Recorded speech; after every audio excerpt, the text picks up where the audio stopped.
Trying to squeeze full power. Oh, real sketchy.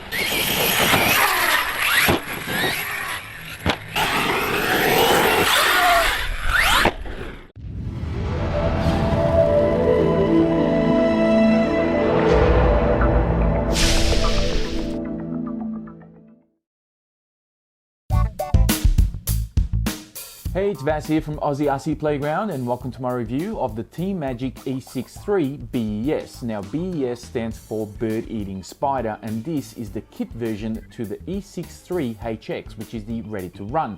Now, if you want to know a bit more about the differences between these two trucks, please be sure to check out the video description.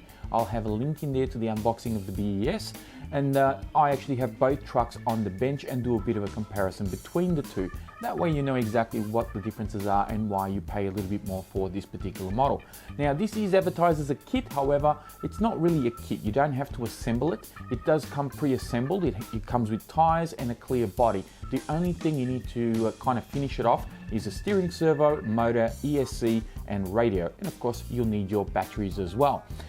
Now, I'm going to dive straight into the scoring with this one because I do want to summarize a little bit at the end and give you my final thoughts. And normally I would start with the electrics, but because you need to supply those yourself, I'm going to leave that till last and give you two separate scores. One without the electrics and two with the electrics that I've actually given it, or that I supplied with the truck.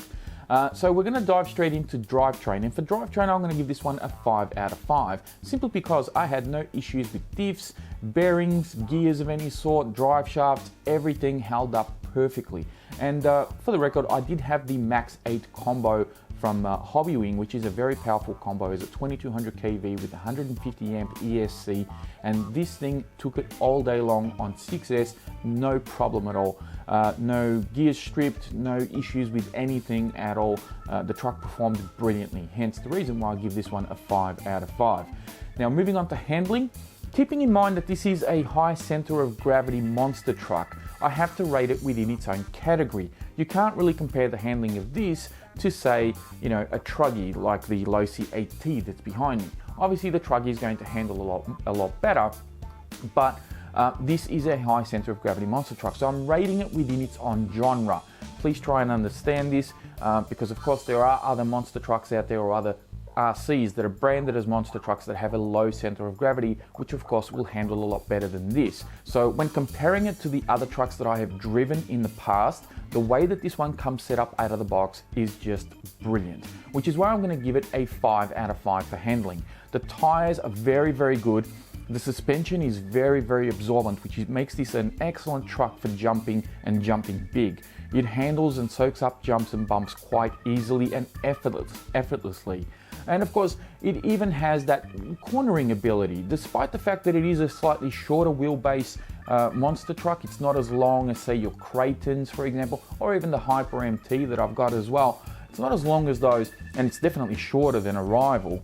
It still handles very, very well. There's enough slip and enough grip on these tires to be able to corner quite heavily without fearing that the truck's going to tip over every single time. So a lot of that obviously has to do with the terrain that you're driving on and how quickly you really approach those corners. But the handling characteristics of this, for the truck that it is, for the type of vehicle that it is, I think it does very, very well, and I'm very impressed with it, which is why I've given it top marks. Now, for durability, again, I'm going to give this one a 5 out of 5. I think that this truck has exceeded all my expectations as far as durability. I did have a couple of things go wrong with my ready-to-run version, but this one here gave me no such problems. I didn't have any issues with the A-arms twisting, I didn't have a spur gear break on me, and I certainly didn't have any issues with the diffs, and nothing else has really broken. However, I do encourage you to take this score with a grain of salt, because I have heard of people breaking off the front bumper. Now, although that is a minor thing, by comparison, it doesn't stop you from using the truck. You do need to keep in mind that there have been a few people out there that have broken the front bumper. I've been very fortunate, although I've had a couple of nose landings and I've had some accidents with it. I've never actually broken the front bumper on this thing. So the only damage I can really report, to be totally honest with you, is the wheelie bar back here has got a little bit of a buckle to it on these kind of support arms that you see over here. That's the only damage that I've really had on this truck. but they haven't broken. They've buckled a little bit, but they haven't really broken. So I'm pretty impressed with the overall durability of the truck, and for that reason, I have to give it top marks as well. Now we're going to move on to maintenance. Now maintenance not only covers how easy it is to work on the vehicle, but also any tuning requirements that you need to do when you get a vehicle out of the box. Sometimes we'll buy a brand new RC and the first thing you need to do is shim the diffs or re-oil the shocks or change the fluids in the diffs, because perhaps they come with grease or they don't come with any oil at all, and you want to do something to tune it up to the way that you like to drive. So all of this plays a part in how much maintenance you need to do to the vehicle before you run it, or even during you run it. Do you constantly have leaky shocks? Do you constantly have to, I don't know, service the diffs? Are there any issues like that sort of cover the maintenance? Now, I will deduct a point for this truck, but overall, you know, to give it a 4 out of 5, I think it's exceptional for this particular vehicle. The only complaint I really have is that there is quite a lot of plastic surrounding the rear diff as well as the front diff, and if you do want to access those, you need to be prepared to put in some time. Center diff's fairly easy to access. You can actually access it from underneath the truck and it comes out very easily.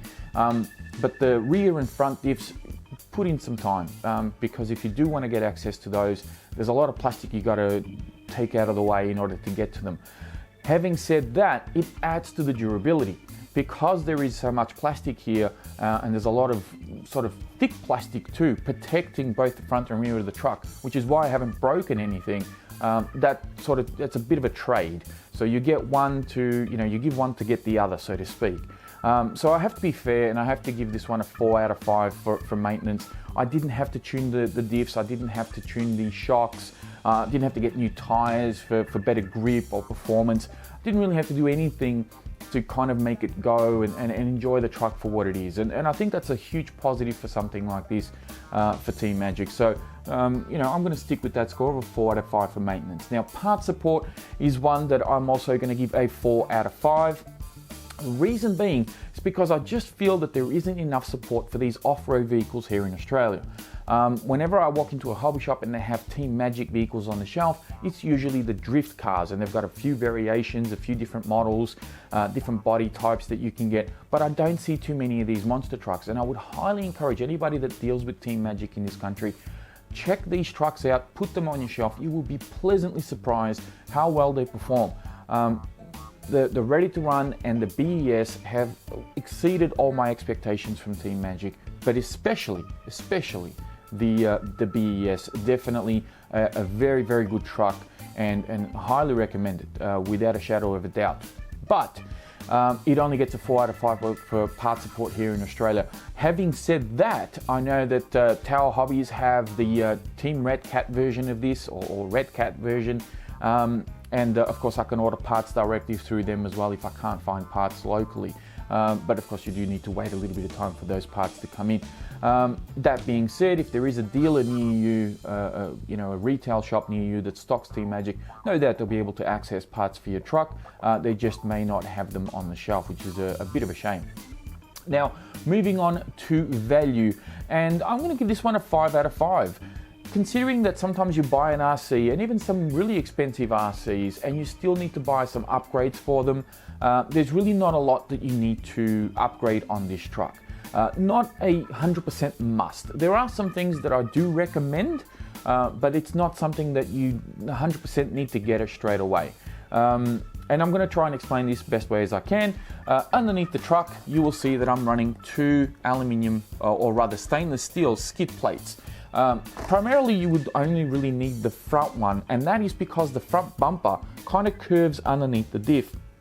And every time you have a head-on impact or you nosedive it into the ground, that bumper gets crinkled up. It kind of bends and buckles, and the plastic starts to sort of go through the screws, so to speak. So putting that stainless steel plate in there prevents any of that from happening, and of course extends the life of your bumper. The rear skid plate's really more for protecting the plastic, because of course if you're doing big jumps with this, you're going to bottom out every once in a while, and if you're on some really rough terrain or uneven terrain, that the bottom of the rear diff case is going to hit the ground and get scraped up pretty heavily. I would recommend Team Magic either supply these plates as standard or at the very least include some hard-wearing plastic ones on the kit as a standard feature. And then of course the end user can upgrade to the stainless steel if they wish, because I do feel that the truck would definitely use that protection underneath. That's really the only thing that I would suggest as an upgrade. But overall, there's really nothing you need to do to this truck when you get it out of the box. You finish it off, build it up, paint your body, and just go out and have some fun with it. And as long as you respect it and you don't be too silly with it, you shouldn't really have any problems. I did also install the wheelie bar extender back here. If you're planning to do some speed runs with this, or if you're not happy with the angle of the wheelie bar, then that's something that you'd definitely upgrade to, but it's not a 100% necessity by any means. At the end of the day, this is a monster truck. It's not a speed machine, and depending on how you set up your electrics, you may not even need that extender to kind of get the front wheels down. You might just be totally fine running this on 4S or even 6S, depending on how you set it up. So as it is, without my own electrics in it, I gave this one a 28 out of a potential 30, which equates to 93.33%. And that is a very solid score for this particular vehicle. There's definitely a little bit of wiggle room here for improvement. I'm going to touch on a couple of other things here very shortly. But this is an excellent result for this particular truck, and as I said, highly recommended. Now, with my own electrics, I use the Hobbywing Max 8 combo, of course, and I use the CYS steering servo from AsiaTees, and of course I had it hooked up to my Futaba 4 PLS, which is quite an expensive radio. At least it was a couple of years ago, before it's now been a little bit superseded.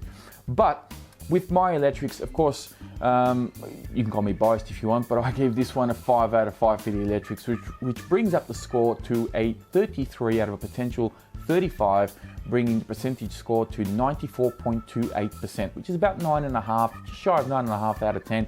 And that is, as I said, a very solid score for this truck. Now, before I finish off, I do want to touch on a couple of things that I'm hoping Team Magic can address in future releases, or in the, an updated model that they might release in the future.